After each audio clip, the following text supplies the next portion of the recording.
शिव समान प्रिय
मोहि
सब कर कमल जोरी रघुराई, बोले बचन से मन दुखदाई।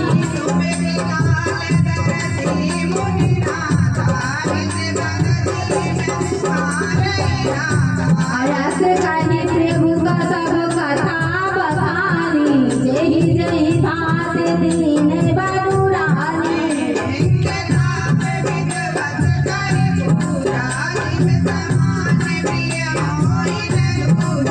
लिंग थाप विधिवत कर पूजा, शिव समान प्रिय मोहि न दूजा।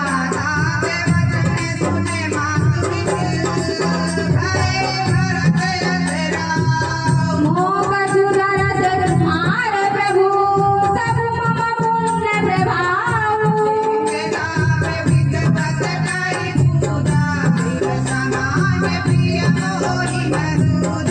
लिंग थाप विधिवत कर पूजा, शिव समान प्रिय मोहि न दूजा।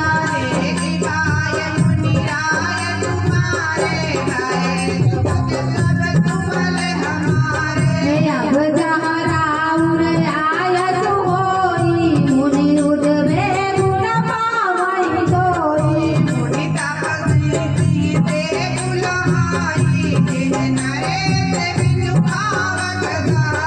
मंगल मूल विप्र परितोषु, दहाई कोटि कुल भूसुर दोषु।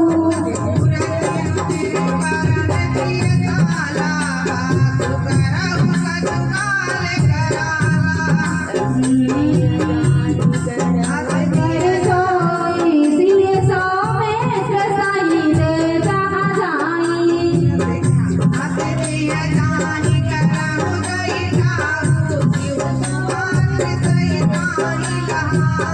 कमर रुचिर करण कृतशाला, वासु कराऊं कछु काल कृपाला।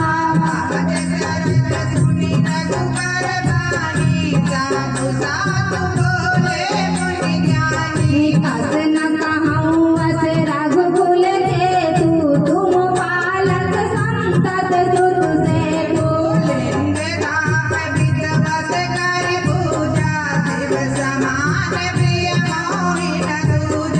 लिंग थाप विधिवत कर पूजा, शिव समान प्रिय मोहि न दूजा।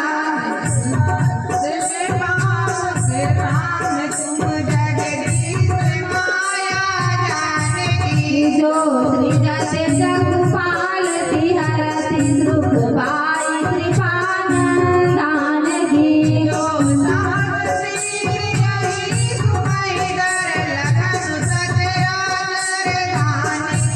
सुर साज धरि नर राज, तनु चले दलन खल निश्चर यनि।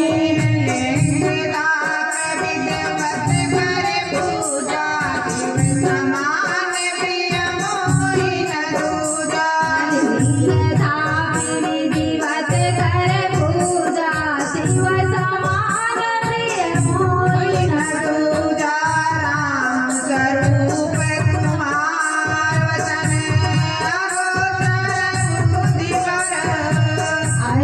अभिगत राखत अपार, नेति नेति नित निगम कहो। लिंग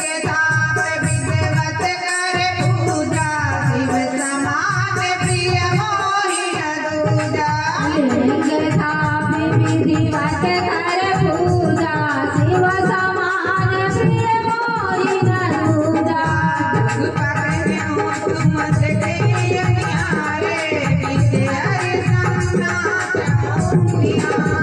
तेरी ना जाना दी मरम तुम्हारा, और तुम ही तो जान नियारा।